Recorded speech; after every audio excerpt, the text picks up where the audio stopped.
Спачатку не было зразумела, пажар вынік вандалізму або ўзгарання пластикавых вянкоў ад лампадак. Сёння адказ ёсць. У вандалізме падазраецца 23гадовы раней асуджаны брастаўчанін. Мужчына затрыманы знаходзіцца ў изолятары часовага ўтрымання. Матывы абставіны злачынства на гэты момант высвятляюцца. Молодой человек ранее привлекался именно за такие хулиганские действия, поэтому уже был под подозрением у сотрудников милиции и проводились эти мероприятия. Почему сразу не задержали? Потому что мужчина скрывался от сотрудников милиции, находился в различных городах Республики Беларусь, поэтому проводился комплекс оперативных мероприятий, которые завершились успешно. И так совпало, что именно в день установки памятника он был задержан.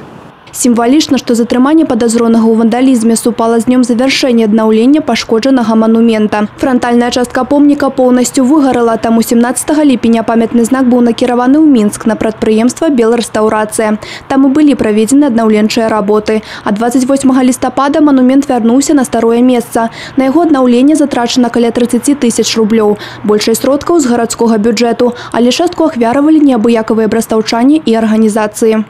Остались только технические детали. Хочется выразить благодарность председателю Брестского горисполкома за выделение бюджетных средств для постоянный контроль за производством работ.